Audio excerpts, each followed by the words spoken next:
Lovers Quarrel. It's a long, sustained quarrel.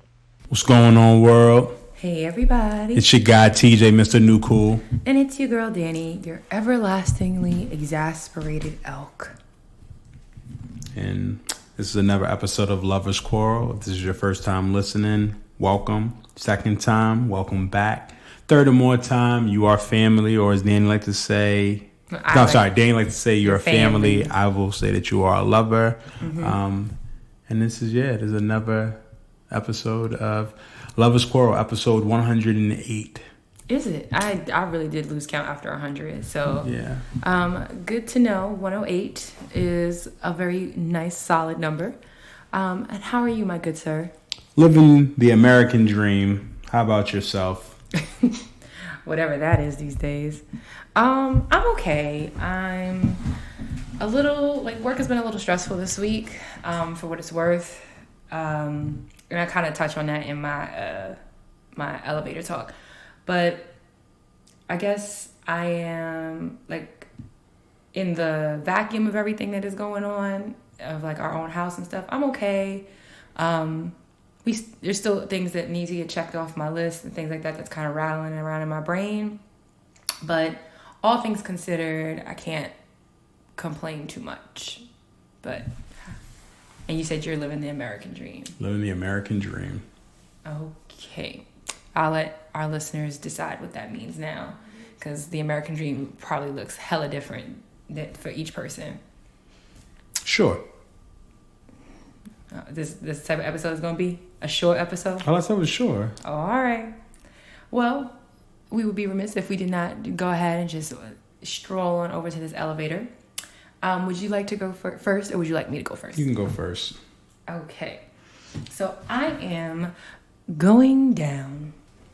So my elevator talk for the week is that nobody reads.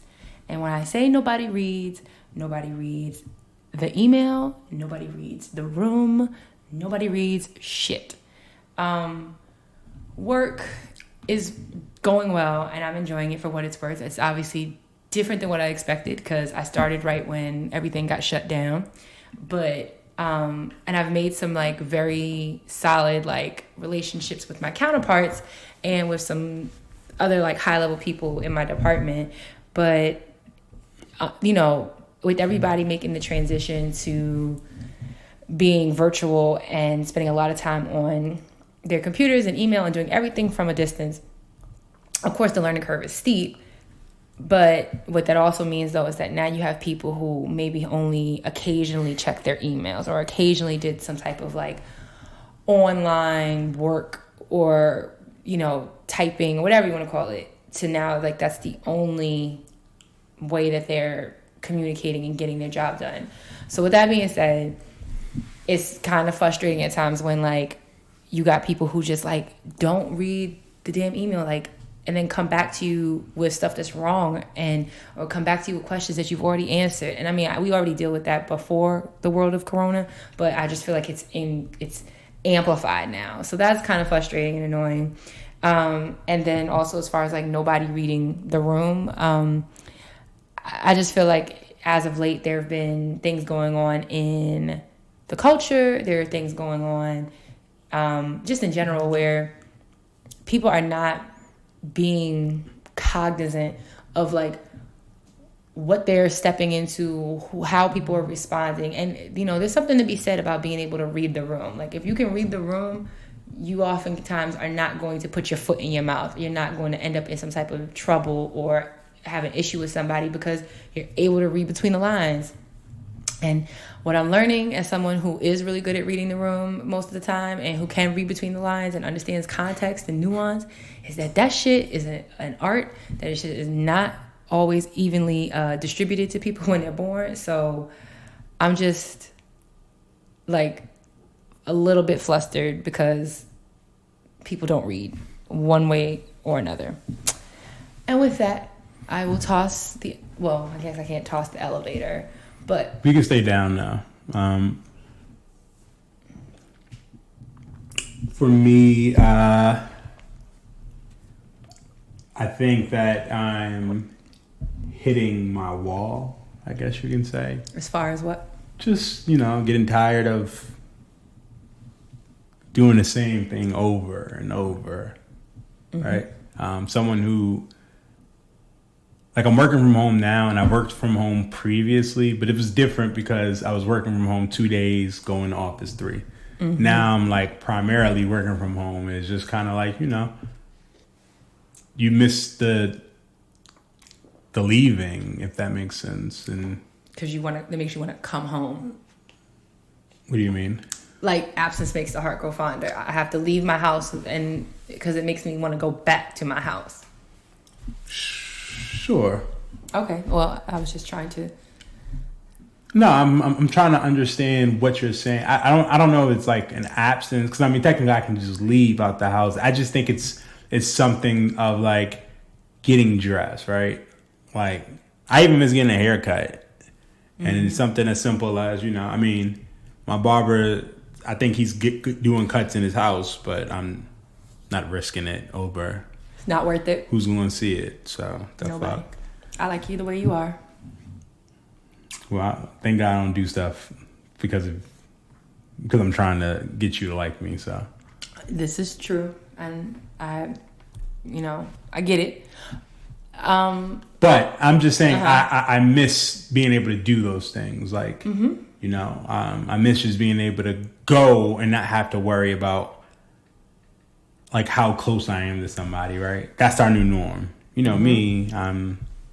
Sometimes you have proximity issues. I have proximity issues. TJ stands on niggas' backs sometimes. Sometimes. And now you can't. Now you definitely can't do that. You might get shot doing that. They may think you have the Rona, but it's just I've hit that wall. It's kind of like they say players hit the wall when they're like they've plateaued and they gotta like refresh. Like, so you reached a point where like now you're kind of over it. Yes, but I think that that's fair, and I think that it comes and goes. Sometimes for me, I feel like. I the blessing in all of this is that because we have Tatum, like, she's always, like, I don't want to say a distraction, but because we have to be her mother and father, but even that gets hard because occupies our time. Because we're still working full time. So we have to work full time, be parents full time, be teachers full time, be husband and wife full time. And it's like, it's all kind of just like meshing together. And it's all becoming one. And sometimes we're better at one than another on a given day. We're better at one role. We wear one hat better than the other on a given day. That's fair. And so I think but I think what that comes back to is like you just gotta sometimes like give yourself a little bit of grace. And it probably hasn't helped that it's been like really cruddy.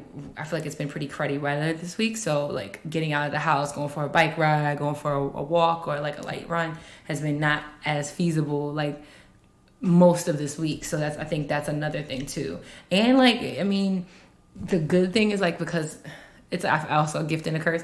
Like it's getting darker later, but so you have more sunlight, which is kind of nice. But then also too, when you have more sunlight, like this is the time of year where we start to like hang out longer, when people start to like do more because you're getting more hours of daylight, and now we can't because we all got to be in the house by 8. So I get it. I mean, and that's fair. And plus, it's a little frustrating just to think that it's 2020 and we're going through this, right? And it's like, America is supposed to be the great country and, all the other shit. And y'all don't have any vaccines or anything. Like, well, the whole world don't got it. I get that. But, America prides themselves on we're like supposed to be the leaders. Yeah. And it's just like, and even that, right? We're literally seeing the world, America, not know what the fuck they're doing. Governors don't know what they're like. The governors is different from state to state. But no, I'm saying like, I'm trying to think because Cuomo is a governor, but him and somebody else were like they had contradictory. De Blasio, yes, the mayor. So you have the governors, the mayors, the president. Like everyone has different agendas. Like we're not on one page. Like if this was a company, the employees would be like, these niggas have no idea what they're doing. I mean, that's essentially what is happening right now. That's what I'm saying. Yeah. I really feel like ultimately you have,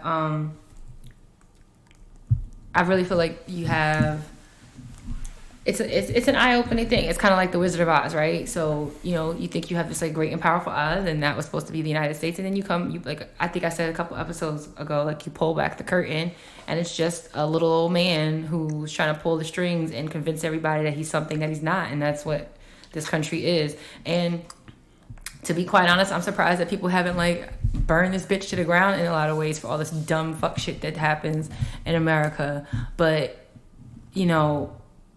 people are frustrated, people are tired, people are sick, people are dying. And not only are you like combating an invisible killer, you're also combating stupidity of others. Because the fact that like now Georgia's open and certain places, certain beaches are open, like I'm just like, how but it's kind of like that dense thing. Can people be? But people are dumb. ICE has always said, there's 10 people, 8 of them are dumb. So I definitely said that. Never said that there wasn't any merit to that one. But it's kind of like, this should be the thing that when they be like, you can go outside now, like it's back to normal, the people should be like, I'm gonna hold off. I'm definitely gonna see. Like in Georgia, they had like people had like a block party, like, and Young Thug showed up. It was on media takeout. Could have been fake news, but who knows? You know what I mean? All I'm trying to say is that I think people are so. I mean, but it does go back to show you, I guess, how selfish we are, or how capitalistic we've been brainwashed to be, because we're thinking about ourselves. So people want to go out just because it's like, I haven't been out in a month, so they open it back up, I'm gonna go out. Like, I feel like people are gonna do the most, and I just feel like we're gonna be here for like, I said September, August, but this may be into 2021. Like, this may be like the new fucking normal. And I say it like the new normal, but this may really be our new normal. Like, I mean, there are certain aspects of this that are never going to go back to what they were. And I do agree that like the longer that people, bullshit and do that, like, and I'm gonna be quite honest, like I do feel greatly for small business owners, young entrepreneurs, people who make their bread and butter off of services like, cosmetology and, being a barber, or I don't know what's something. Yeah, stuff like that. Those are the ones that come to mind. But it's just like, small business, like restaurant owners and stuff like that. Like, I feel for them because this is so difficult and so hard. But at the same time, though, it's like, at what risk? At what risk? Because I've read stories from everything from a man contracting coronavirus because he's a repairman or a plumber, and he went to the house and the people opened the door and said, "Hey, we tested positive. You can't come in." Close the door, and that man caught it, standing on their doorstep. Why didn't they call him and tell him that they? I don't know, but I think that to me that is that a real story or? I want to say yes. I mean, I read it on social media. I mean, I think it was a link to an article. But listen, COVID is serious.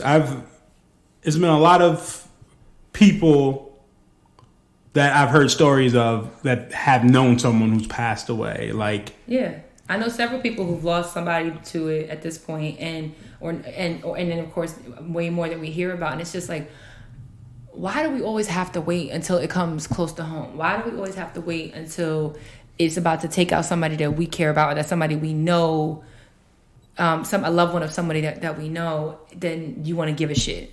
Like, that's the frustrating part. Because we're selfish. So if it's out of sight, out of mind, and we've grown to just worry about ourselves and only about ourselves. Yeah, I mean, it's absolutely a lot. It's really frustrating. But and I'm gonna say this is why circling back to like America being trash. This is why you needed like student loan forgiveness. This is why you needed larger bailouts for individuals and for small businesses. So that way people can stay afloat without having to risk their lives to make money. Because if the small business loan forgiveness was going to actual small businesses, 100% of the funding, and then that small, beauty salon owner wouldn't feel compelled to open up his or her shop in order to make money to keep paying their rent. I do have a question with that. So, do these businesses not have like insurances that? I don't think there's an insurance policy that covers pandemics. Yeah, got you. That's not. I don't think. Got you. No. Yeah. I mean, they have act of God, but that's like a nature. Not. Yeah. No. I get no. It's like if I'm just inquiring. Yeah. No. Because you always hear this. It comes because you always hear the story like they tell people you need to be an owner, like don't work for the man, be the man, and all this other shit. But they don't talk about everything that comes with being an owner. Like, not everybody wants to be an owner. Not everybody has the capacity to be a fucking owner. Not everybody wants to be a boss. Not everybody wants to be an owner. Yeah, but I don't want to be an owner. I don't either. Like, I don't have a desire to own my own business in the traditional sense. Like, that's not my. But I'm saying that to say, society, social media, everybody push, you got to be an owner, you got to do this. But when we get into these type of situations, and I'm not saying that it's their fault or nothing like that. Those who have businesses, I applaud you. But I'm also looking at it. I'm also looking at it at a different lens, like not just with your own ownership, but anything you do, you should do like all the research, right?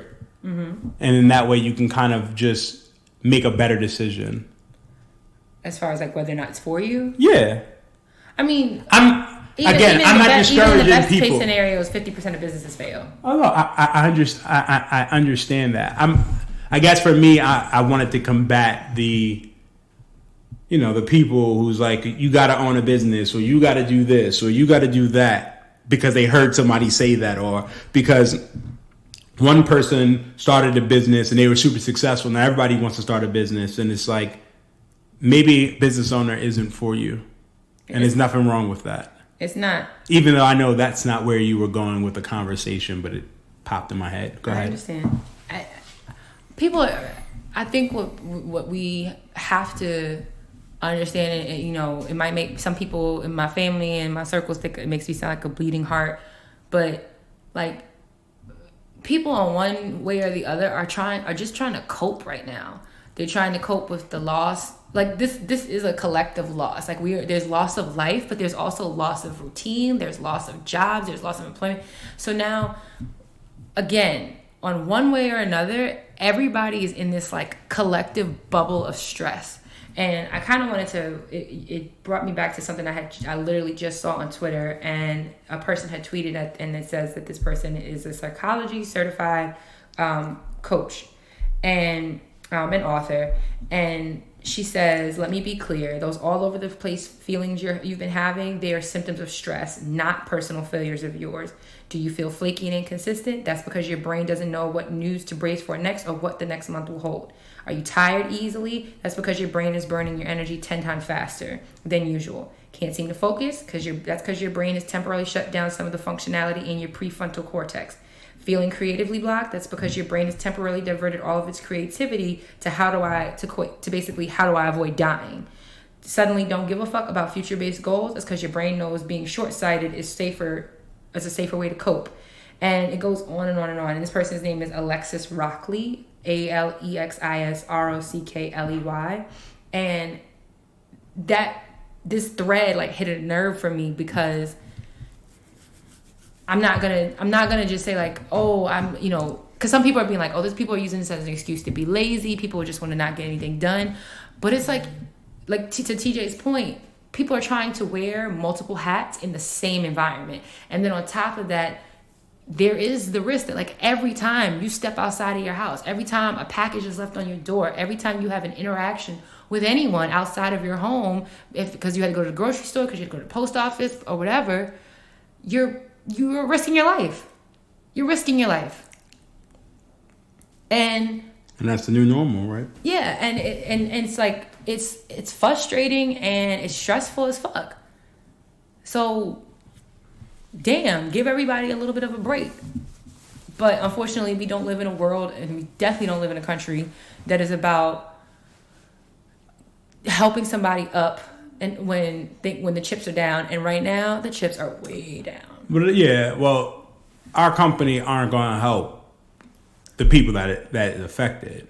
Now, if the top tier people were affected, then I think the help would trickle down.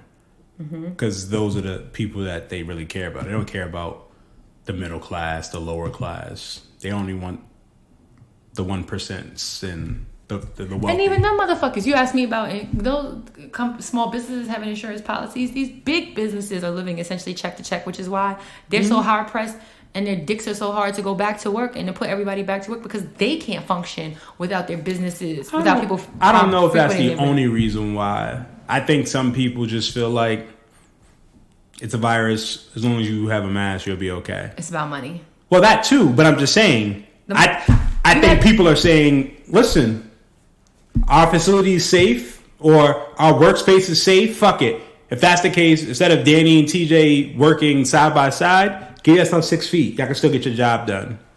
But it is, I mean, no, it's definitely about the money, but I do think that some people just don't think this shit is as serious as it is. The average Joe, they just see it as my liberties and rights are being taken away because I need a haircut. I want to get a dye job. I want to get my nails done. I want to go grab a beer at the bar. I want to live my life because I can't see the imminent fucking threat that is outside of my door. And you have companies who are losing profits hand over. They're like, at this point, companies are kind of falling into two buckets, in my opinion. They're either making money hand over fist or they're losing money fast. They can't even stop the bleeding. And that's why they're so hard pressed to go back to fucking work, not because they give a fuck about the people that they're working with. They're like, oh yeah, we've got safety precautions in place and stuff like that. It's because they're losing money every second that people aren't being able to frequent their business to buy their products or goods or services. And that's what it really comes down to. You've had politicians, of course Republican ones, who have said that basically losing 1% to 2% of the American population is worth keeping the economy afloat. I've seen that one. You're telling me my grandmother or my great-grandmother is willing to give her life in order to make sure that my child's economic future is safe. I want you to, and like I agree with whoever said that. It's like, I want you to go into your next family function and I want you to point out 1 or 2 people you're willing to have to sacrifice for the good of the economy. When you can do that, then we can have the conversation. Until then, you can eat a dick. Okay. And with that, I yield. So, that was a healthy elevator ride. Now we're going to go ahead and jump into our relationship tip of the week. Would you like to go first? Women first. Okay. So my relationship tip of the week is applicable to all relationships and could be one that I've touched on in the past. It's been 108 episodes, so it's possible. But I think it's also important to reflect back on during times like this. And basically what I wanted to say was that sometimes you got to be Michelle Obama and sometimes you got to be Cardi B. The fuck does that mean? I'm going to elaborate. I'm glad you asked. Because what did Michelle Obama say, y'all? When they go low, you go high, right? And sometimes you got to take the high road. And then other times you got to be Cardi B. And that means you got to address that shit head on and be like, what the fuck or who the fuck are you talking to? And I say that because when you're in a confined space like your house for extended periods of time, there's no other outlets for many people to go to. There's only but so many, walks that you can take or runs that you can go on, and you come back and the person that you left there is still there, or vice versa.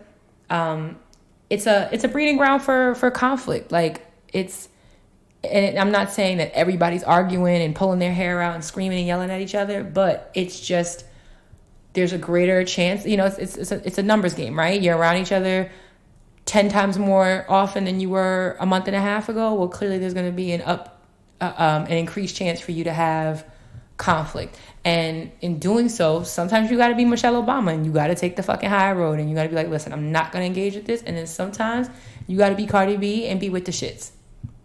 And I think that you know, I'm going to always encourage you to be a little bit more Michelle than Cardi sometimes, especially in times like this, because things are different. And like all the things I had rattled off before during our elevator talk are reasons why you got to give people space. But at the same time, we're human, and sometimes you just got to be like, what the fuck? So, I mean, that's my relationship of the week. It's not about anything in particular, but I just think that it's something that's applicable to the times that we're in. That's fair, I guess. Well, enlighten us with your wise words. You know how I do. Very simple. My tip is just going to be, while you're quarantining, if you're with your partner, if you're married or living together or long distancing, try to keep things as normal as possible. And I know that's going to be hard to do, but you don't want to fall in love with who you are during a quarantine, because when it's over, that's not necessarily, like, things are going to change, right? So, for example, me and Dani are able to spend a lot more time with each other, right? We can take a lunch together. We can do a midday movie during our lunch period, or, you know, because we're together so much, spending so much more time, we can fall in love with what we've become or what has become.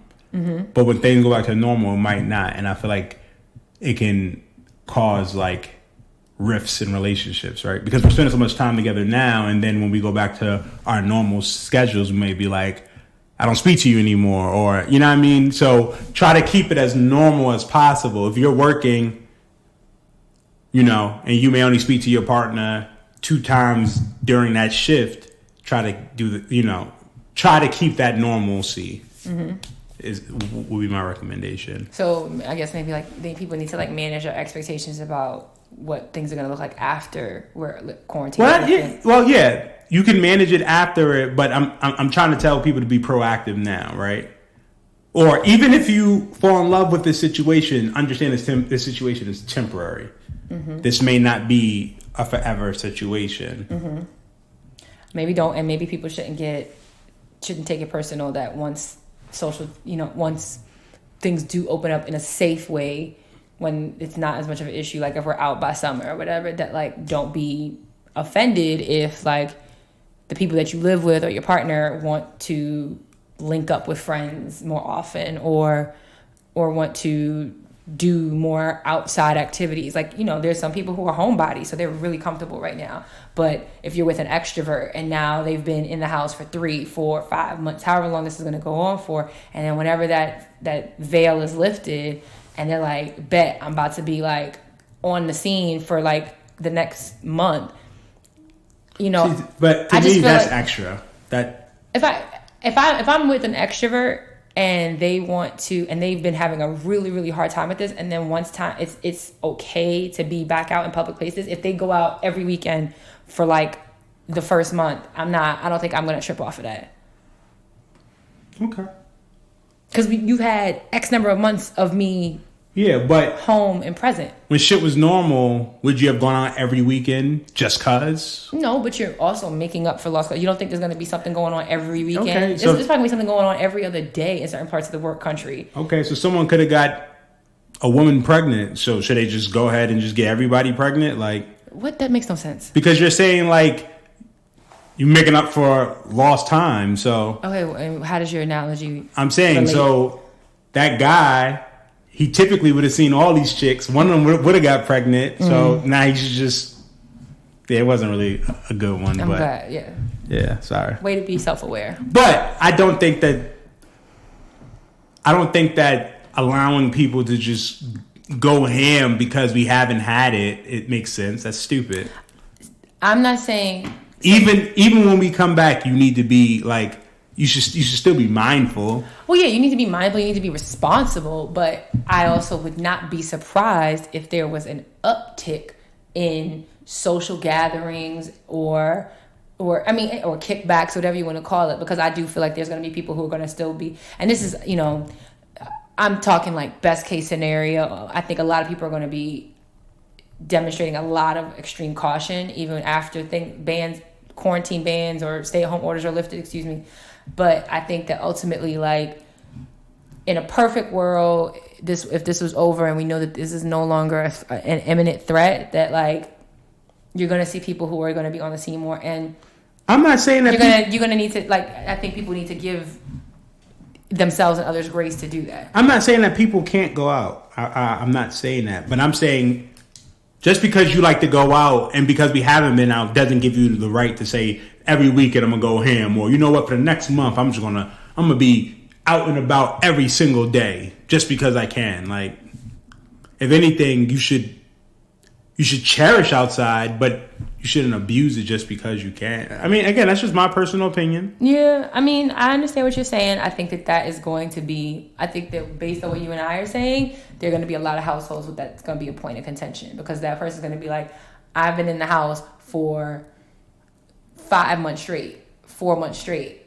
If I want to go out every weekend in the month of August, because that's the first month that I feel comfortable, I feel safe, and that the world is safe for me to go out and again in social gatherings, I'm going to do that. And that other person thinks that it's excessive. I get you. That's going to be a point of contention. I just think that's a conversation you want to have with if you are. I just think that is excessive. Partner. I just think it's excessive.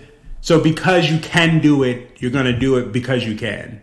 Some people absolutely. It's not who you are, but I don't know. To me, it's like I know some extreme extroverts. It's like the person who parents didn't allow them to go outside, so now that's what they do. They just stay outside all the time. Yeah, that's exactly why. It's those same kids that we saw when we got to college, who parents had them under their thumb for all their high school years, and that's why they wild out. Running trains on them. That's a bit excessive, but okay. They don't be running trains on. Never mind. Yeah. Never mind. I know some extreme extroverts. So this time in their life with everything going on is a really hard thing for them. And I would not be shocked at all that the day that things are safe to go outside and they're going to be out. They're going to be out and about. They ain't going to ever be home. Not for a while, no. Sleep, change clothes, take a shower, go. Not in that order. I guess. I understand. Are you going to go out? Aren't you? Like, I am going to go out, but I'm not going to go out every weekend or every chance I get just because now I can. Like, I don't know. But you are going to go out. Yeah, I think everybody's going to go out. Yeah. I'm not contesting that. I'm not contesting people going out. I'm talking about somebody going out just because I wasn't able to go out for the last month or 2 months, so now I'm go out every night just because. Like, to me, it's stupid, but that's just my opinion. It's gonna happen. Okay. I'm not saying that it's not gonna happen. I'm saying that it's stupid. I don't think it's stupid, but I understand that I can agree that it could be excessive, but I just don't think that it's stupid. I think we have to be understanding, because I think people are more sympathetic to, like, introverts than extroverts, because extroverts are they're loud or overpowering, or they do too much. Some people have those, like, associations or connotations with extroverts, so that's why they don't get shown as, like, much love. And this is a hard time for people who are extroverts. People who thrive in social settings, people who feel rejuvenated, re-energized by being around friends and family. And now you got somebody who can't leave their apartment. Well, they can. They can't. To go to the store, and come back. To do this. They can walk around their neighborhood. It's not the same. It's they just can't do stuff with people. That's it. Listen to yourself. They can't do stuff with people. Almost everything that most people do in life is with people. So you're asking an extrovert. I get you. Again, you're speaking to somebody who goes to the movies by himself. I will go out to dinner by myself. I'm doing these things too. I don't need somebody, or I don't need a group of people to have fun. So, I understand it. To me, and it may be judgmental, but if you are somebody who has to go out, who has to be around people, who whatever, to me it's just like you gotta find yourself, or you gotta find out why you feel the need to be with the in crowd, or why you feel the need to be out. Like, I feel like there's something bigger there. If you felt like, see, I think but that's two different things. If you don't need, I'm not talking about somebody who feels like they have to be a part of a particular crowd or be on a part of a particular scene. But if there are people in this world who genuinely feel more fulfilled, at peace, at home, whatever you want to call it, when they are amongst friends and loved ones. So how do they succeed in life? What do you mean, how do they succeed in life? What does that have to do with them being successful? Because the only way that they feel whole is if they're with people. That is their preferred scenario. It doesn't mean that it doesn't necessarily mean that they can't be by themselves, but it just means that they are naturally more sociable.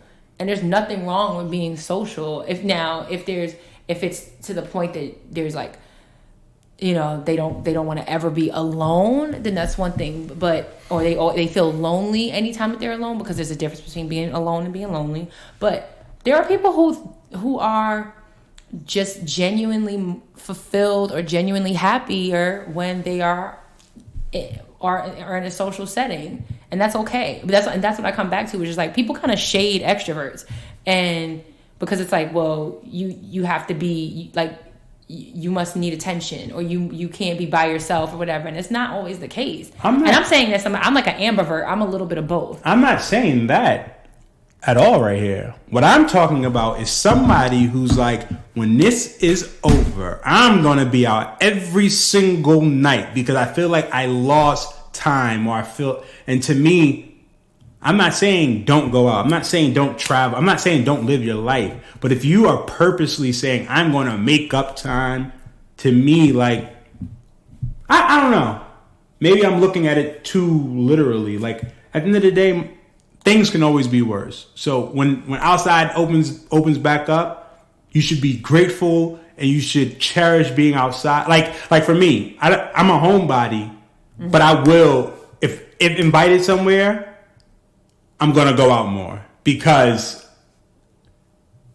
it's a difference between choosing not to go out and someone telling you can't go out. Exactly. But I'm not going to be like looking for every move. It's not going to be Monday and be like, happy hour Tuesday, another happy hour Wednesday, let me found ladies night, Thursday, Friday, Saturday, like.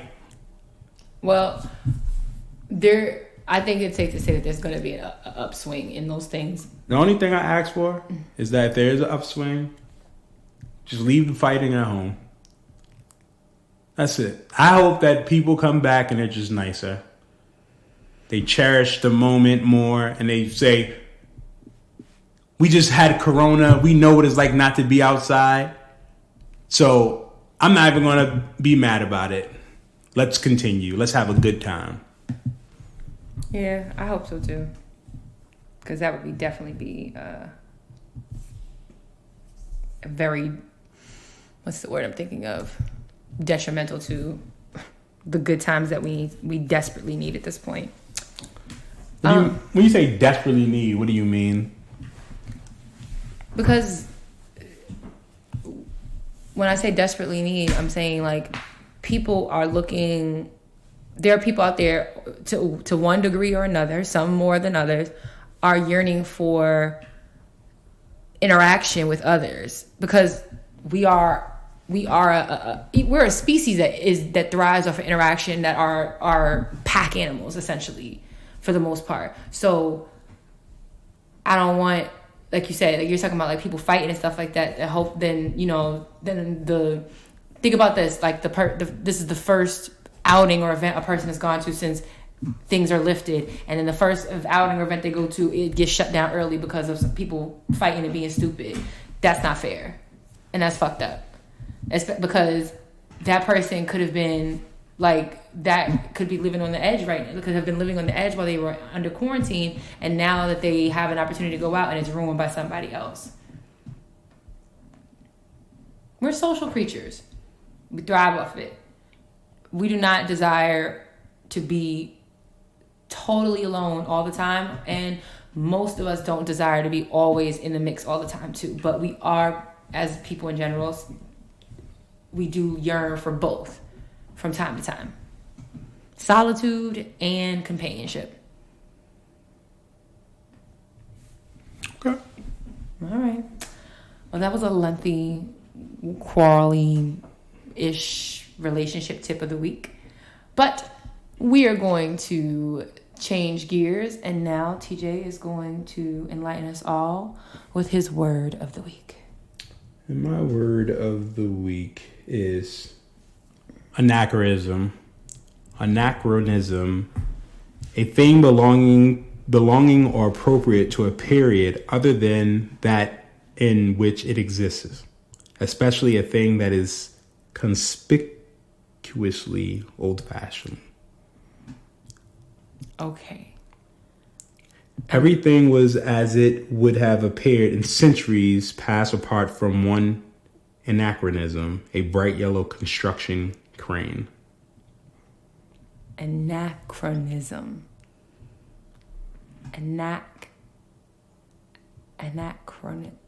Anachronism. Am I saying it right? Mm-hmm. Okay. ANACHRO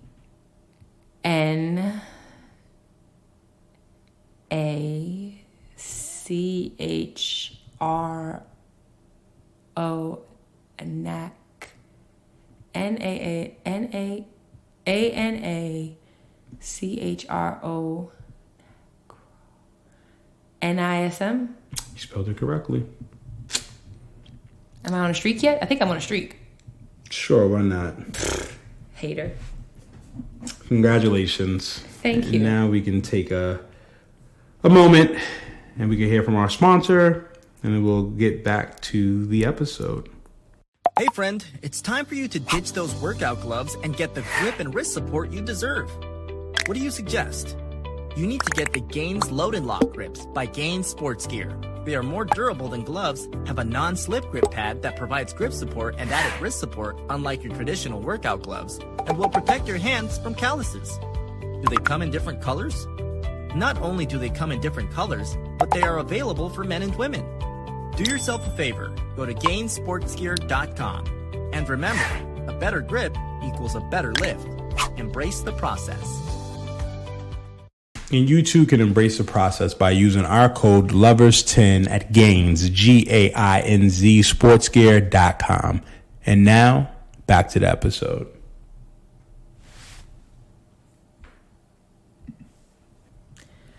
And we are back. Yes, we are. And so, in lieu of a listener letter or a love note this week, TJ and I have two quarrels, but they fall under the same umbrella question that I came up with that I lovingly I'm going to call, whose fault is it anyway? So we're going to start with one that's more personal to TJ and I, and you guys, when this episode drops, can, in our comments, in our DMs, on Twitter, wherever you reach out to us, let us know who is right and who is wrong in this situation. And maybe who handled the situation better. So as you hear us, we're recording right now for this week, and we record at home. And TJ, in the last few weeks since we moved into the new house, we've done episodes and we've recorded in our kitchen. And then today, I asked TJ when we got back from what we were doing to move the equipment into the dining room because Tatum's asleep. My thinking was like, that's not the real reason, but go ahead. My story. Go ahead. Okay. So and I said A, which usually means that there's a B coming. So A, my primary reason. I mean, you got to stop people when they're lying. So. I'm not lying. Don't call me a liar. Go ahead. How you gonna tell me what my intentions were? Don't do that. Go back to your lies. So, don't do that. So, because I'm like, all right, it's a smidgen further away from where Tatum is sleeping, so it might be a little easier to like without her hearing us. And then B, was still finishing up some work things, so I could have. And this dining room is where I work during since we've been home. So TJ doesn't say anything because I'm not gonna try and butter y'all up to build my case. But TJ comes from the kitchen to the dining room, and as he's walking through the threshold, talking about whatever. Joking with my wife. Joking with me. But she wasn't paying me no mind. Because you were just talking out your ass, but making jokes about the sex that you say you're not having, I guess, essentially. I don't think I said anything about you were sex. Like, you were joking about, and don't say I wasn't listening, I was ignoring you, there's a difference. Okay. You were joking about how when you're dating, you get all the sex in the world, and then you get married, you don't get nearly as much sex. That's what you were joking about. No, I wasn't joking about the frequency of sex. I was joking about the type of sex. Okay. I missed that nuanced it matters. Position that you took on that role. You know. So anyway, so that's what TJ's joking about. So he comes in from the kitchen. You get married, three positions. So when he comes in... When you're not married, the gamut. When you're not married, they give you the Kama Sutra. When you get married, they give you a piece of paper and say, choose 3. Go ahead. You're full of shit. Go ahead. And... Go ahead. I don't be hearing complaints when you in them 3 positions. So, shut up. So now he comes into the dining room, and as he comes into the dining room, in typical TJ fashion, he drops the microphones and the laptop. I didn't have the microphones. So. You did have the microphones. I did. No, I did not. The microphones were already here. The microphone. So you only had the laptop in your hand? I had the laptop. You have one. You had at least one microphone in your hand. I don't think I had a mic. I'm confident you had the microphone in front of you in your hand. It may not have hit the floor. Only the laptop and the other piece hit the floor. Anyway, yes, because these microphones weren't in here prior to you coming in, because you just said you had everything set up in the dining room. Exactly. So you weren't. I brought the mic. No, exactly. Your issue is that you don't believe in making 2 trips. So you grabbed everything. That's not the issue. Okay. The issue is that. So the issue is that he dropped them. He dropped the laptop. Yes, I dropped the laptop, and a piece to my Mac broke. Well, not to the Mac, to the cord broke. No, well, this piece right here, with the new MacBooks, you have to have this extension piece, and this piece is broken. But, so yes, I was frustrated. Yes. Now that you brought it back out, I'm even more frustrated. So now he drops it. I'm looking at him, and I could, obviously, if you drop some expensive, technology, you're gonna be upset. You're gonna be pissed off. So I help him pick it up. We're looking over it. He sees the part that's broken. He's like, I don't know if we can record, blah blah blah. So then he looks there, and then here comes like the muttering. Right? It's like, wait, what did you say? I didn't say. You were like, next time, can we just record where we've been recording? Yes. And I'm like, well, yeah. And yes. you were like, because I had everything set up, and so in my mind, I'm like, well, if you had everything set up in the kitchen, because mind you, when I asked him to do this, y'all, I was sitting in the dining room. I cannot see him in the kitchen. So when I made this request and I asked for him to do this, he could, in my mind, he could have easily said, babe, I already have everything set up in here. I would have said, okay, and come in there. He didn't do it. So then he also... Because I was trying to be different. So then he continued... This was the one time... Well, not one time, because... Few and far between times. No. We're in a quarantine. I'm changing. I'm learning. Mm-hmm. So I'm like, you know what? She asked me to bring it in here. Instead of me asking why or going back and forth, I'm just going to do what she asked. So then then when it happened, I said, motherfucker. And he's like, this is why I don't ask. I said, TJ. This is why I ask questions. You started, yeah, exactly. I started talking to you out loud. But in my head, TJ was talking to Terrence. And TJ was like, Terrence, this is why the fuck we don't listen. This is why we do what we do. And he's saying all this in earshot of me. And so then, of course, I'm going to be like, you know what? Like, this isn't fair. I feel like this is not fair. Because I understand that... It was your fault. No, it's not my fault. Let's just put it out there. It's your fault. Not my fault. And because I'm sitting here like, I understand that you're frustrated. I understand that you're like... Fault.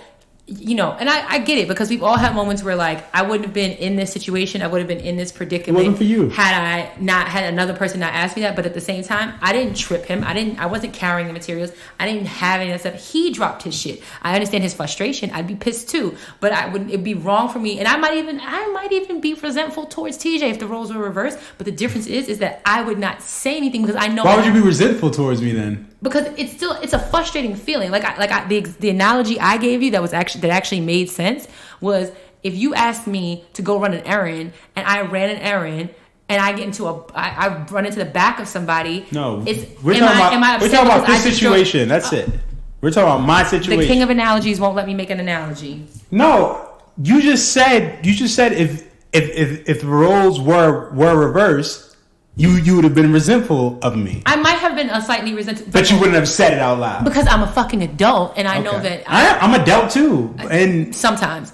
And what I know is that ultimately it's my fault, and I know this. I fucking said it was my fault. No, but you were being rude to me in the process, and that's the thing though. Is like you admitted it was your fault until it's still like you have to go through the motions, and that's not fair in the sense that, why does TJ have to go through the motions of him breaking his own shit, and then like passive aggressively blaming me for it, and then when I call him out for it, y'all, let me be clear about this. When I'm trying to tell him, express myself and tell him how I don't think it's fair that he's treating me like this, even though I understand he's frustrated, this nigga goes ahead and puts his headphones in because he's done talking, right? And I'm like, well, I need to still say what I have to say. So not only does he walk away from the conversation, I let you say what you had to say. As he puts his AirPods in and starts playing music. So that's when I say I'm a fucking adult, because I wouldn't just like pop my headphones in and start listening to Beyonce or whoever just and start tuning you out. And the difference being though is that had the shoe been on the other foot and I had dropped my stuff and per your request, because you asked me to come into a different room, yes, as much as I might have been like a little bit resentful towards you, because I'd be like, damn, I wouldn't have been even trying to move this stuff if he hadn't asked me to, I wouldn't have said anything. Because let me ask you this, TJ. That's a different. And that's where we differ. Let me ask you this question. But let me ask you this question: if I did do what you did to me, if the shoe was on the other foot, would you have accepted it? What you mean? If I started being like, next time, don't ask me to move something. Next time, like making those passive aggressive statements to imply that you're the reason why my shit broke, would you have just sat there and took it? No, I would have tuned your ass out. You would have just tuned me out? Or now who's the liar? Or now who's the liar? I would have came back at you because you was coming at me. And that's what I did. And I still did it in a more respect. And I still did it as a bit more of a grown up than you did, or you would have done. Well, you're the one who's trying to say one is more adult like versus one isn't, and all this other stuff. It is, TJ. How do you? Whose fault is it anyway? Yours. I'll take it. It is. But I told you that already. It is my fault. Yeah, next time it comes back. I'm gonna stay where I was at, or I'm say, you know what? You can come grab it. And then that way, if I drop it, then it's your fault. Or you could just say, what the fuck I told you from the beginning. No, I shouldn't have to say that. You told me to set it up. I set it up. And because you don't and because you don't want to have to move your seat, that's why. No. It had nothing to do with Tatum. No. We've recorded multiple times with Tatum in an earshot of us. And we're loud. Excuse me. You're loud. So I am loud, the point. My daughter knows I'm loud, so it's not. I know she tells you about it all the time, and so yeah, she does. But so what I'm saying. My point exactly. Is that if you set it up, I didn't see you set it up. So I'm in another room. I don't see you set it up. I call for you from the other room, and I ask you to come in here and to bring the stuff in here. If you had said, and knowing me for 16 years, if you had said, I don't know you, nigga. Anyway, if I rest my case, y'all. So. If you had simply said, babe, I already set it up in here, can you come in here? It would have been the end of it. Why do I have to? We've been married for, I don't know how long. Let's go back to the other one you said. Dating, 16 years, right? Mm-hmm. We've recorded in the same spot. Since we moved in this house, we've recorded only in one spot. Mm-hmm. In the other house, we only recorded in one spot. It's never moved. So once the spot is chosen, the spot is chosen. And here you come, throwing fucking audibles. Mm-hmm. So that's the issue. That's not the issue. It is the issue. The issue but is that who falls it is my fault. Yes. I've taken ownership on that. And now, next time. Now. Before that, I said it was my fucking fault. What are you talking about? No, I'm talking about like at the end of your temper tantrum. It wasn't a temper tantrum. I was upset. I was frustrated. Yeah. So sometimes. But be upset with yourself. I was. You were also upset with me. I got upset with you when you started talking to me. Yes. Don't talk to me. You are full of shit. Whose fault is it? It's my fault. Mixed with Danielle's fault. No. But it's my fault. It's not my fault. I'll take that. I'm sorry that your thing broke. And why would you be apologetic? Because it's not your fault. Because that's the difference between sympathy and empathy. Ooh. I can be sympathetic. I can be empathetic to your situation because I too have had things of mine break and be frustrated by that feeling. So I understand that, and that's why I can empathize and say, I'm sorry. See, that's the thing though. You can demonstrate sympathy or empathy for another person even if you have not gone through that exact same situation. I get that. Something similar. You say that. Uh-huh. But if I try to empathize with like a pregnant person, you'd say you can't because you've never been pregnant. Yeah, that's because you've never been pregnant and you never will be pregnant. I've had like my laptop break. You've had something on your laptop break. All the time. That's empathy. That's me being able, because we've had the same thing happen. Maybe not the same piece has broken, but we've had technology fail us because of our own physical errors. Because I fell and my laptop screen cracked. So if you're pregnant with morning sickness and I've had morning sickness, then I can say I empathize with you. Right? You've not had morning sickness. You've been nauseous. All right. I was nauseous in the morning. You were nauseous in the morning. We both had morning sickness. It's not the same. Because you're gonna say like when we had our weight loss surgery. I wasn't even gonna bring that up. I'm just asking. I'm just trying to make sure that because the cause of your nausea was not an embryo, fetus, whatever you want to call it, growing inside of you. You were wrong. I said I was wrong. I didn't need you to. You know what usually follows an admission of wrongness and guilt? An apology. Mm-hmm. That's why you gave one. Oh, that's why I gave one because I was wrong? No, that's because I am a kind-hearted individual. But I am sorry for giving you the energy that you deserved. And this is when I say sometimes, y'all. But I do apologize. When I tell y'all the reason why I was so successful as a middle school teacher is because I'm married to an 8th grader. But I do apologize. For? What are you atoning for? What am I what? Atoning for. Hey, Rebecca, what is atoning? Make amends or reparation? I'm not really... Well, how are you... Actually, I take that back. I should frame that better. How are you going to atone for it? How are you going to make amends? There you go. But I was picking up. I said I'm sorry, nigga. What the fuck? Okay, if that's your atonement, that's fine. No. I accept it. Because you want something different. You wanted me to dance for you? You want me to dance for you, mama? Fuck. Said I'm sorry. I apologize for giving you tood. Thank you. Because I was angry at myself for listening to you. I apologize. I hope that you accept my apology. Seems like that is the best version of this apology I'm going to get, so I will accept it. Sometimes the bar is on the floor. Anyway, whose fault is it anyway? You want to cue up the next topic? Nope, you can cue it up. I can cue it up since you want me to. I just was Next topic. Me and Dani have been discussing this social media thing. There's been a lot of your favorite people being outed for inappropriateness, predatory behavior, practices, right? Accusations of rape. Yes, accusations of rape, coercion, which is a form of rape. If I'm not mistaken. I think it's rape by coercion. I will Google that while we're talking about it. Sorry. And,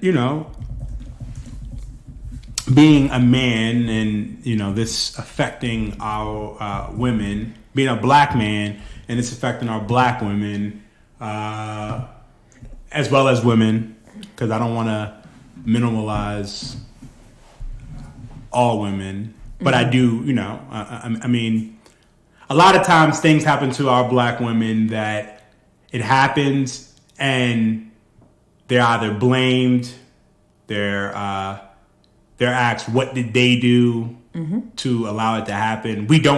A lot of time our black women are not protected. So that's why people say protect our black women. And others feel like, well, there's other women out there who gets the same thing. But we're saying protect them because black women are typically not believed. Mm-hmm.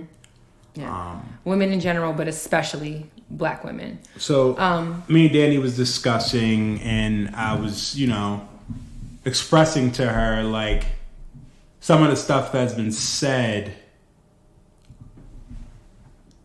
it's kind of hard to, I guess, go through those waters. I don't know how to explain it. So I think the question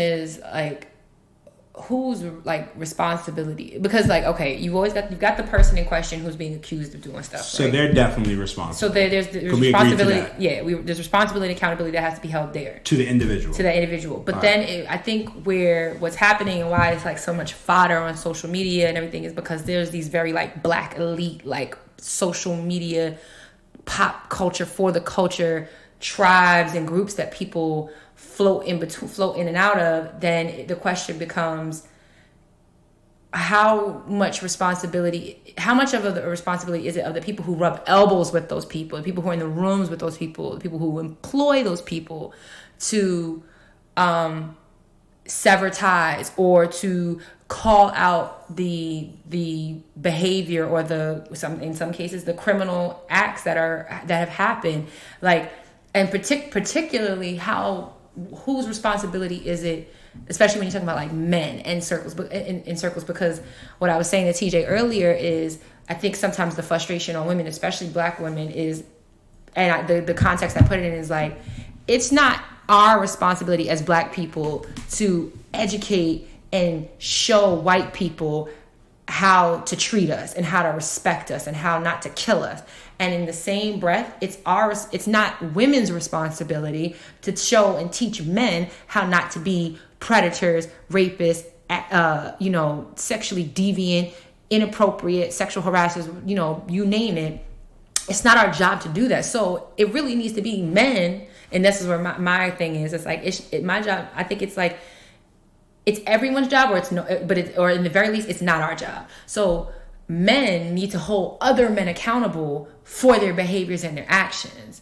And so the question that I posed to TJ was, like, if you had a friend or an associate who was doing some of the things or that have been brought up and have honestly been brought up with other people in years past too. So this is nothing new. It's just the newest person on the list. Mm-hmm. Where does the responsibility lie? And as me and Dani discussed this, I had several questions, right? Because TJ at 32 is different than TJ at 28, than TJ at 25, TJ at 22, 21, down to, let's say, 16, right? That's when I started dating seriously. So what I may have thought was acceptable, I'm realizing wasn't acceptable, or some of the tactics that the men used, I would have never thought that it was coercion, right? Mm-hmm. So, and for the record, I looked up sexual coercion, and sexual coercion, is unwanted sexual activity that happens when you are pressured, tricked, threatened, or forced in a non-physical way. Coercion can make you think you owe sex to someone. It might be from someone who has power over you, which is something me and TJ talked about too, like a teacher, landlord, or a boss. No person is ever required to have sex with someone else, and I think that is the big thing. And I think the thing about it with sexual coercion is, like, that's where people try to act like it's a fine line, because it's like you don't have to, but it comes back to that power dynamic. Well, it's muddy because it's like I think it's harder to prove coercion unless you had unless someone texts you, if you don't suck my dick, excuse my language, if you don't do this, then I'm gonna kick you out. I'm gonna kick you out. Which is also happening now with the coronavirus. Yes, there have been landlords who've been soliciting sex from coercing. Coercing. Sorry. Yeah. So saying that to say, I think if you have a friend who's doing this, or if you talk to your friends, and again, even with that, right? Because I was telling Dani, it wasn't until probably my late 20s, early 30s that me and my male counterparts were able to talk about sex openly, and it wasn't weird, or it wasn't growing up. I mean, we talked about bodies, but we didn't really go into details or anything like that. And I was telling Dani, I feel like women, they talk more, which is why I think I said it last week, or I've said it before. I always enjoyed conversing with women because women would they're more open and honest. More interesting conversation. Well, y'all do. No, y'all do. But I'm just saying, if I can find other gentlemen who can think and be of a mature mind, then of course I would want to be with my counterparts. Mm-hmm. But I know the reality behind that, and I know that a lot of men don't talk. We don't talk about things or issues that we have, or we keep shit bottled in, and we think it makes us look weak if we talk about this or we talk about that, and that's the biggest issue. But if you have a friend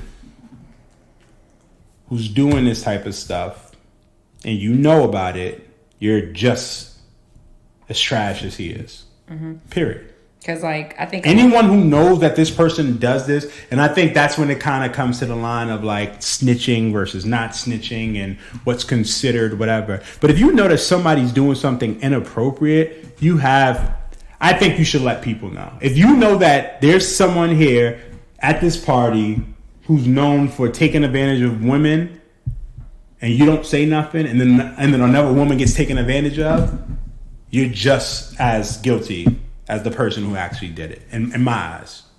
I definitely think that is fair, because I think, you can't, saying, oh, yeah, you a wild boy, he a wild boy, because the thing about it is that if your friend, outside of the scope of, it's just awkward because of relationships, but if your friend is somebody you would not let your sister date, and I hate saying that because it shouldn't matter what the relationship is, but because since men oftentimes need that familial connection, oh, not my daughter, not my sister, not my mother, not my auntie, whatever, I'll break it down for y'all like that. If you wouldn't let your friend date your sister because you know the type of antics that he does when it comes to women that he wants to sleep with, then that's a problem, and you need to call him to the carpet for it, period. And if he doesn't change his behaviors, then short of you, and I understand the conflict of okay, I'm not going to go to the police for this person, plus it's going to be something difficult to prove in a sense, because it is muddled waters. But see, I wouldn't say go to the police, but you would sever ties. No, yes, you could sever ties. I wouldn't tell someone to go to the police just because if I go to the police and I say so and so did this, I'm telling y'all about it, but the victim hasn't come out, or no one, you know what I mean? Yeah, I get that, but that's why women don't come out until. I get that, but I'm saying I wouldn't just go to the police because I could throw an accusation out there. It's like if you know that your friend is whooping his woman's ass, and you call the police, and the police go, and then she'd be like, "No, it's not true." What can you do? I mean, the only thing you can do is sever ties, but sometimes in those situations, you don't sever ties, because if you sever ties, then you don't know what's going to happen type situation. So that's weird too. But yeah, but I think it's ultimately you can only do but so much. But I think that as a culture, as far as a male culture, there's more that can be done, because if there's a level of accountability, because people say, well, this is how I grew up or whatever, and so what? It's a lot of people grow up a lot of fucked up ways, but it doesn't mean that's the type of behaviors that you still need to be demonstrated in 2020.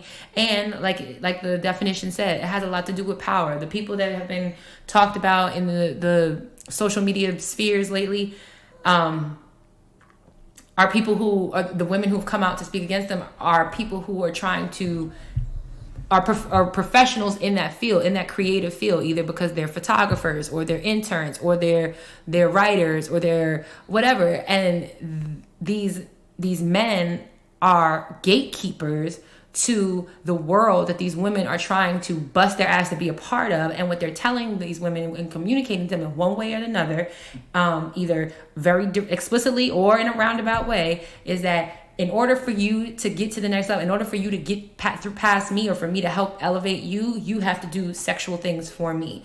And I'm continually disgusted by it, and it's frustrating because every day, every month, whatever, more and more people are coming out, and people that I wouldn't have known otherwise, and I wouldn't have suspected otherwise, and other people who I'm like, damn, like that's fucked up. But it's at the same time, it doesn't take away from the fact that like it's wrong. And like, yeah, sometimes people come back with their mea culpas and they're apologetic and stuff like that, but everybody's sorry. But you're sorry because you got caught, or you got called to the carpet. And I think that's the question, right? Because are you sorry because you actually know that you did something wrong, or are you sorry because you got caught or called out? Because it's different. All right, but could you be sorry because now you realize that what you were doing was wrong? Because like, I don't think somebody comes out thinking they could just take advantage over somebody. I think that's taught behavior. I think it's taught, but I also think that people see how far they can go with it, and when they start to get when they realize it's boundary pushing, and when you realize you can push the boundaries as far, when people are let's be transparent here, right? So you have what's his name, Chris Styles, right? And one of the things that was communicated was that he would record women, and use that as, and again, this is alleged, so I'm gonna preface myself by saying that, but if this is the accurate thing, the depiction of what's happening, that is not only that's blackmail, that's coercion, that's an abuse of power, right? It can be. Because I don't know what the record laws in New York State is, or because I would imagine it would have happened in New York. But you have to have. I would imagine that you would need somebody's consent. If you did it without the person's consent, it's for naught. Well, I don't know if it works the same way like wiretapping works, or recording conversations in New York. I can talk to you and record our conversation, and you don't have to know that I'm recording it. But in the state of Maryland, both parties have to consent that the recording is acceptable. So I don't know if me and you are having sex and I record it and you don't know if that's technically, I mean, it's trash, don't get me wrong, because if anyone is being recorded, you should know, but I don't know if the laws work the same way. No, I understand that, but So it says here, legalbeagle.com says, in New York, you may videotape a subject without her consent unless she has a reasonable expectation of privacy, in which it becomes trespassing. Fucking is a reasonable expectation of privacy. And especially if you've been coerced into fucking. That's fair. Or giving head or sexual favors. Because I know that I don't want what you and I do for the world to see. So if there's... Unless I can get an OnlyFans out of it. Pay me. You always know how to just do the most. So that is, that's really what it comes down to. And then again, to be transparent, to in the spirit of transparency, the other person that's been coming up is Zilla Valentine, and he was a guest on our show. And he was a guest. And so that's what I'm talking about. Like, I was taken aback by it because obviously, I don't think TJ and I would have. I know we would not necessarily have reached out to him to, engage him on our platform had we known that these were things that were coming out about him. And I understand that too, that he also issued an apology and he was saying he was wrong. And there was the conversation about, he was saying things in jest, but he misinterpreted the comfortability of the relationship of the, the friendship or whatever that he was having with those people. But also to the other side of things, the person that's alleging that he did these things is, was someone who worked for him or worked under him. And, that brings into question if it's a modicum of, like, at the very least, it's a modicum of professionalism, right? And this is somebody who's like your subordinate. So these are conversations that kind of shouldn't be happening. Even if they are just conversations, they're not coercion into something else. So I'm going to, I'm not going to, and I understand that everybody needs to have their day in court, if that's how far it goes, or if anybody needs to have their moment of vindication if people are lied against. But at the same time, I'm inclined to believe, what it comes back to is like believe people, right? Until we hear otherwise. Now, I'm not saying that there haven't been instances where women have flat out, or people have lied on somebody else and stuff like that. I don't think that you're saying that at all, right? But I'm also saying I think everything is situational, and I'm not saying that it's right, and I'm not saying that it's acceptable at all. It's terrible. I feel bad that women have to go through this, right? And I've always been able to resonate with women and be able to understand stuff that women go through. More so now because I have a daughter. So would I want my daughter to have to go through this? Of course not, right? So I'm going to say the onus comes back to men, right? And men have to hold men accountable. And even if you don't know that person, you hold them accountable. I think that's the biggest thing. And as men, we got to have those conversations and explain to men what's acceptable and what's not acceptable.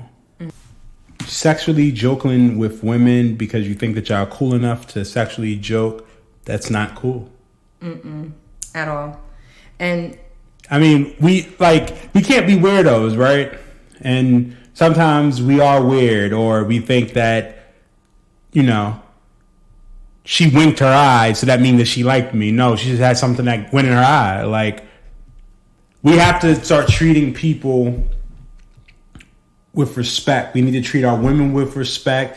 And just because she's a woman doesn't mean she like you. Just because she laughed at your joke doesn't mean she like you. Just because she gave you a hug doesn't mean she likes you. Just because she is trying to elevate her career doesn't mean that she owes you anything in order to get to the next level, or for you to get access to another platform, anything like that. Like it's things are not, men are not owed sexual favors for any reason. No.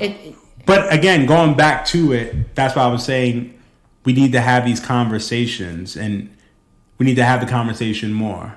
I feel like men may have knew better, or men knew better for the time, if that makes any sense. Like, men did stuff based off of the time, and therefore there's definitely been cultural shifts since over the years. 100%. Yeah. So 30 years ago,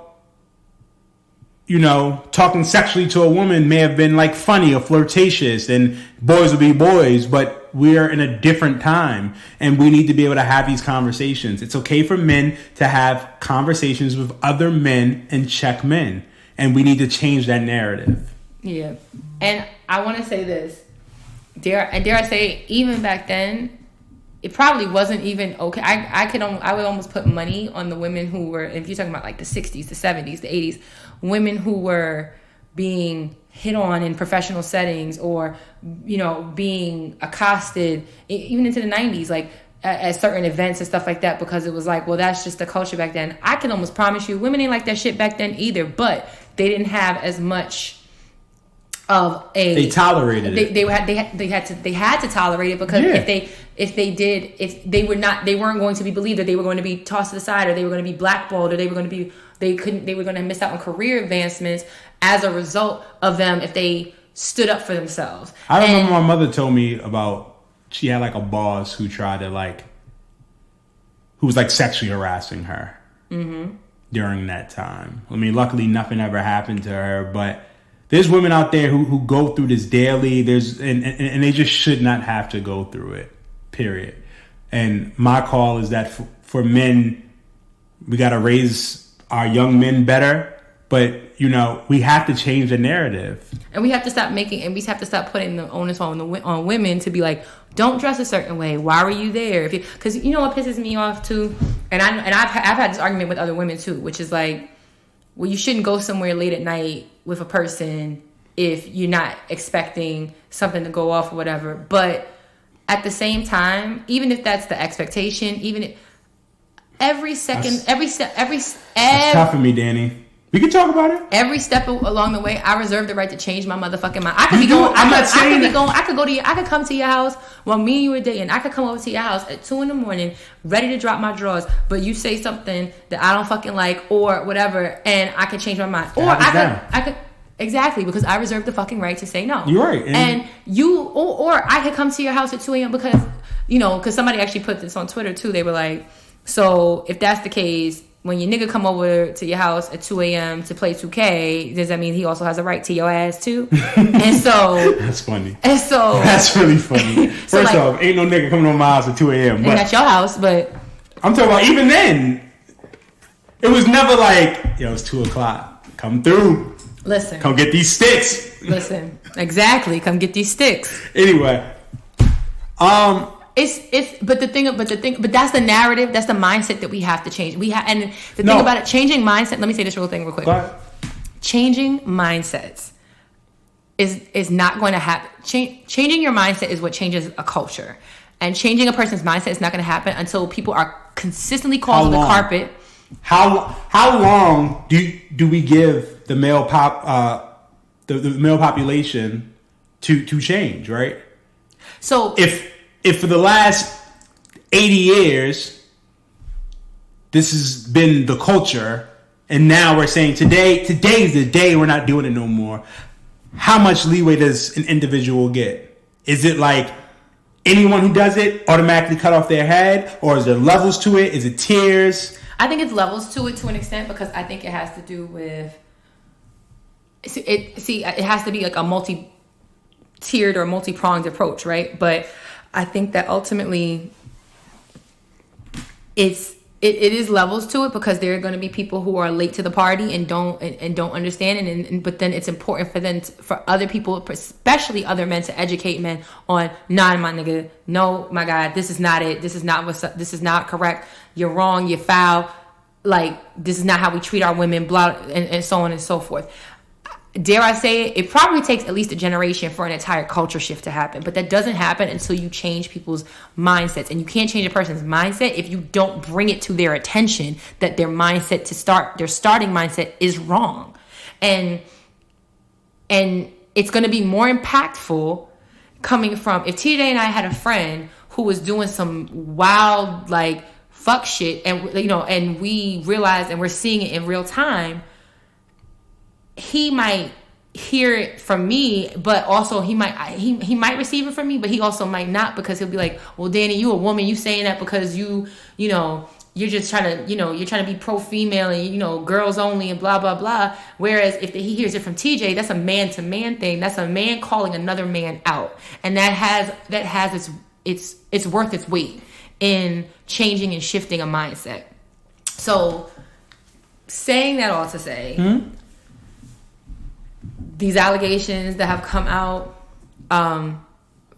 have been kind of fast and furious for one, and still a little bit more, a little less for the other. But I think it speaks to a bigger problem of people thinking that they have the right to force themselves or to coerce people into doing things, and then also how imperative it is that the people in the circles around these people have to also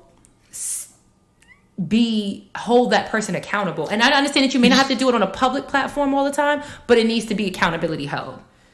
100%. And it really needs to be men first, primarily.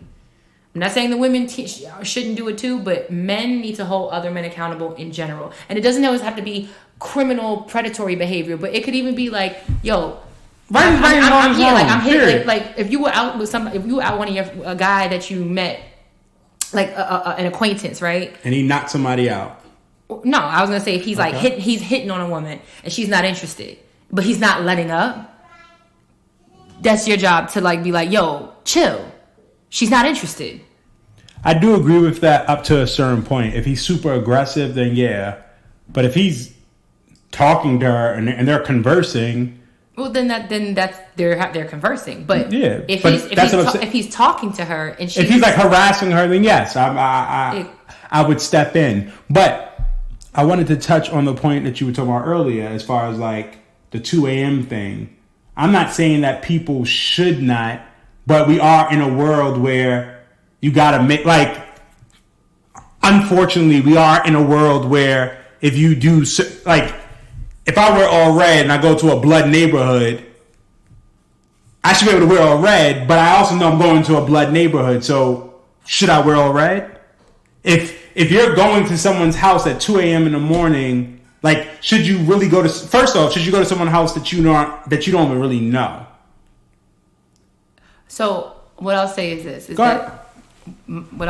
that ultimately, we all tell ourselves, I wouldn't put myself in certain situations or whatever. But especially when you're thinking about like, okay, this person seems trustworthy, or this person is a work affiliate, so they would not jeopardize themselves or someone else by.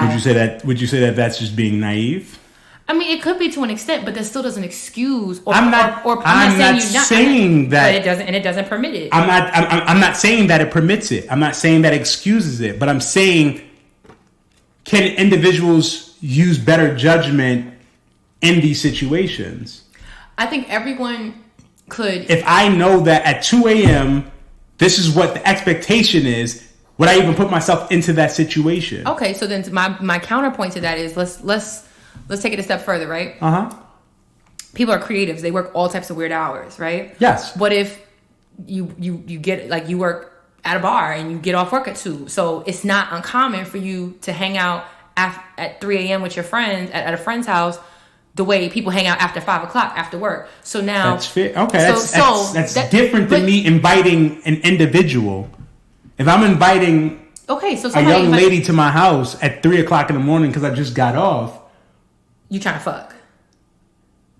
I may not, but like the scenario. What I'm trying to say is that while women should be able to, while women and people in general should be able to make their own decisions, if you know that there's like spidey senses or instinct or whatever, sometimes we should listen to that. That's all I'm saying. I'm not saying that a woman has every right to do whatever the fuck she wants. I'm never going to take that away from her. Mm-hmm. But I would tell my daughter, if a dude wants you to come over at 2 o'clock in the morning, he wants to smash.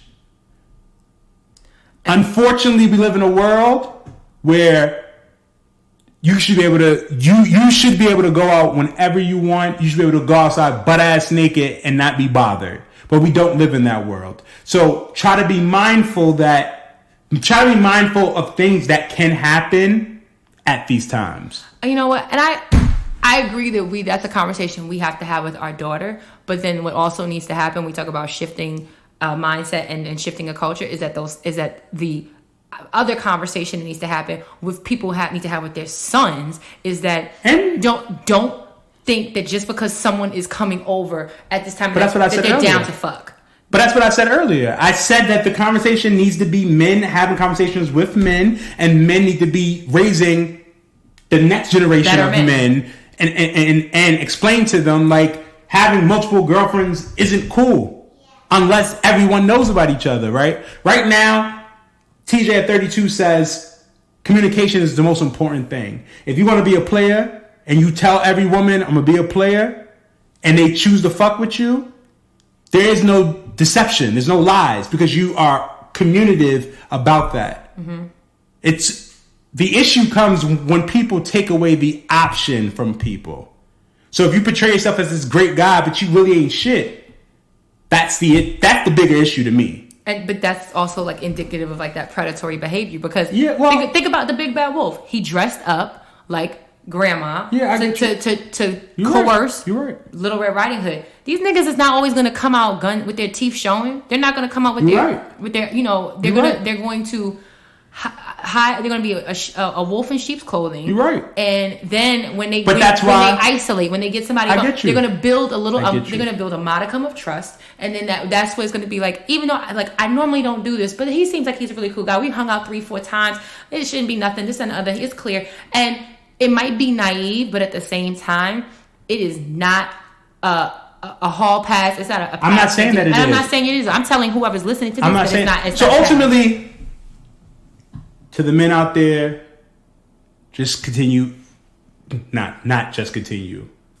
If you have already been like advocating for women's rights and women and right is right, wrong is wrong, continue doing that. Talk to your friends about it. Like, we just have to kind of build a safer space, and women should be able to go out and feel comfortable and not worry about it. If you see a woman fucking slurred and you've seen it and you see a guy trying to take advantage, you should step in, period. Like, it's not okay to let your friends sleep with women who are intoxicated, under the influence. You shouldn't pressure people for sex. Like, honestly, this is really like a human thing. Like, we just got to be better human beings. And don't just... Unfortunately, it's the men because we're more powerful and we can take advantage. But we have to just do a better job. And don't... I guess my final note would be, don't defend women... Don't only defend women that you have some type of connection with, right?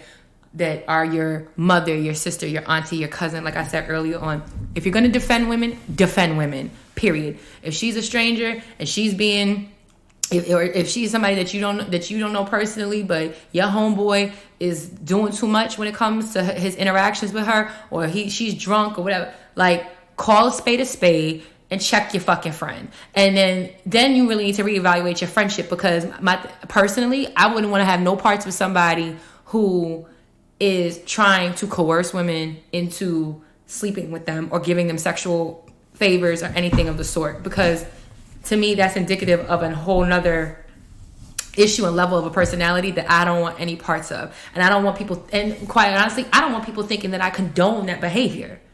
Because if I continue to associate myself with somebody who is anything from a serial rapist to just a fucking asshole, right? Then I am condoning the way that he or she treats other people. So this quarrel or whatever, I know that we discussed the people, the accountability that has to be held by the people who are being accused, but it's more so about the people in the circles and the people who are personal and professional. Compliant, period. No, complicit, yeah. It's being complicit is guilty by association. Regardless. So with that, I yield. Are we wrapping up? I have nothing else to say. So me neither. You know, and I always got something to say. I feel like. Well, that brings us to the end of another episode of Lovers Quarrel. As always, we thank you for listening. We ask that you go ahead and like, share, tag, follow, subscribe, download, all of the things to all things Lovers Quarrel related.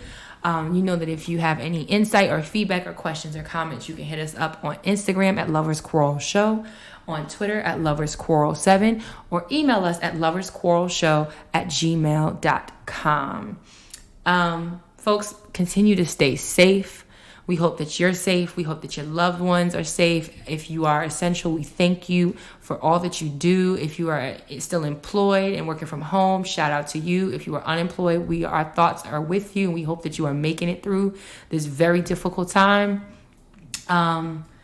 And yeah, everybody just, keep on keeping on, and we'll keep checking in with you guys every week. With that being said, I am your girl, Dani. And I'm your guy, TJ. And you know that we fuss. We fight, but we love. Bye. It's your fault. No, it's not. Say bye-bye. Bye-bye.